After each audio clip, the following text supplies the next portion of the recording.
is HorseRacingNation.com handicapper Jared Horak, and this is my first Kentucky Derby contenders video for 2013. In this video, we're going to recap the Holy Bull Stakes, and then we're going to talk about the races that are going to be run on Saturday, February 2nd. We have 4 Derby prep races run this weekend.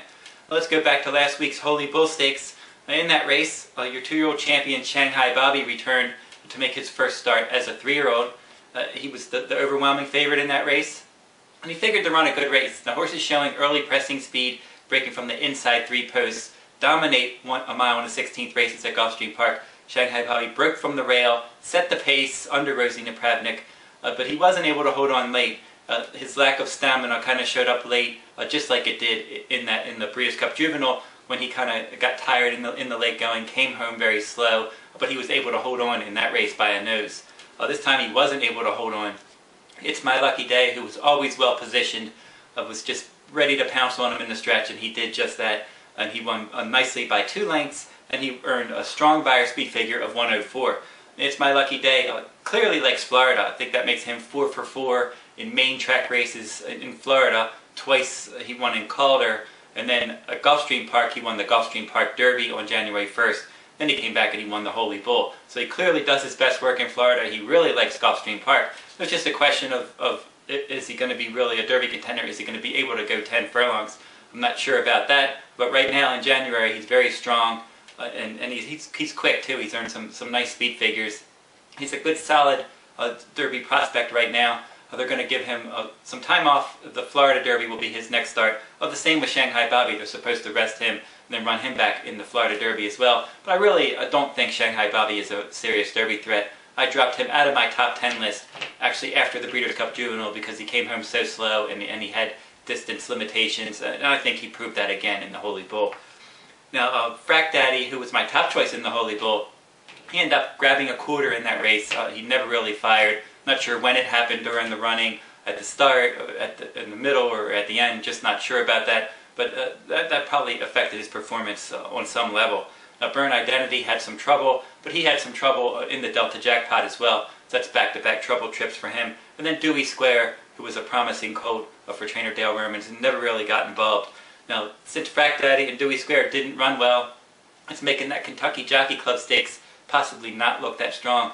Didn't come back with a good speed figure for the 2-year-old preps, and now 2 of the horses that ran well there both came back and disappointed. And then the winner of that race, Uncaptured, actually has a bruised foot, and he's out of this weekend, Sam Davis. So I'm not sure where he's going to turn up next, but that race could end up being a negative race for 2-year-old preps. Now, speaking of good 2-year-old preps, the Cash Call Futurity has my top-ranked Derby contender of Violence. He won that one to run his record to 3 for 3. He's been training at Palm Meadows for trainer Todd Pletcher. He's going to show up in the Fountain of Youth Stakes probably next, and he looks like a solid contender right now for the Derby. He has the pedigree, the right early pressing speed. He's undefeated. He's got the good connections. So he looks like one that should be a solid Derby threat.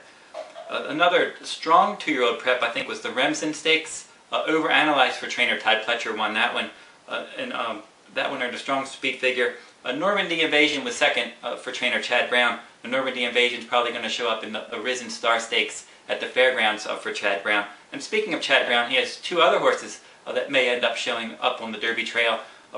Turf horses, Balance the Books and Noble Tune. They were both very talented as 2-year-olds. They've been working together at Palm Meadows, preparing for their first start as 3-year-olds. And I think that he'll probably give them a shot to at least make the Derby field. Let's talk about this weekend's preps now. The Grade 3 Withers at Aqueduct has my 5th-ranked Derby contender as the favorite, Revolutionary. 3 to 5 morning line, another Todd Pletcher. This one with a strong pedigree. Looked good in that maiden win last time over the Inner Dirt at Aqueduct, getting a 102 buyer speed figure. He probably will win this Withers Stakes if he runs anywhere near his last race. And then it's on to bigger and better things if he does win this one. The Grade 2 Hutchison at Gulfstream Park features my 10th-ranked Derby contender, A Little Distorted. Now, this one beat Revolutionary in his career debut, and then he switched barns, switched trainers, and owners. Actually, he was a private purchase, showed up for new connections, ran at Gulfstream Park in the Spectacular Bid Stakes. He broke 6th and last, and then he rallied to finish 3rd as the beaten favorite. So now he's going to stretch back to 7 furlongs, second off the layoff. I think he's going to improve, and if he runs back to that debut, he could be a mild upset. I think he'd pull off a mild upset. He's going to offer a much better price than he did in the Spectacular Bid. The Grade 2 Robert Lewis Stakes only drew 4 horses. Flashback for trainer Bob Baffert is an exciting prospect. He's actually on my exciting prospects list for my Kentucky Derby contenders.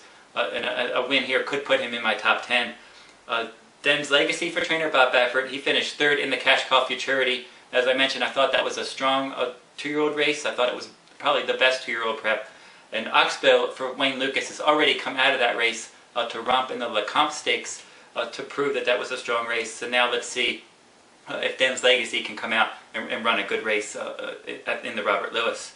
And another horse in the Robert Lewis, he's had enough for trainer Doug O'Neill. This one was 2nd in the Breeders' Cup Juvenile, but as I already mentioned, the Breeders' Cup Juvenile was a weak race, and then he was unplaced in the Cash Call Futurity. He doesn't have a lot of speed. He's more of like a plodding type, and he could be in trouble in this compact field in the Robert Lewis Stakes.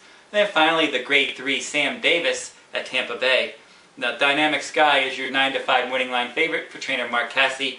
This one's coming, he ended his 2-year-old season finishing 6th in the Breeders' Cup Juvenile, and he's coming into this one off of a nice win in the Pasco Stakes at Tampa Bay at 7 furlongs, where he won easily. I think he won by 3/4 of a length, but that margin was deceiving. He could have won by much more. He's going to stretch back out 2nd off the layoff. Not going to offer a lot of value. If you're looking for a little more value in that race, maybe My Name is Michael for trainer Bill Mott at 4-1 could be the one to look at. Joel Rosario is in to ride. They're 5 for 15 together, Rosario and Mott. And this horse, all of 4 career starts at Woodbine, and each time out he improved his speed rating. So now he's going to make his first start as a 3-year-old with 2 Payson Park bullets. He could be worth a look. Now that'll wrap up this week's video. I'll come back and I'll recap all those February 2nd prep races next weekend, and then we'll preview some of the upcoming races and talk more about the Kentucky Derby contenders. Until then, good luck at the races.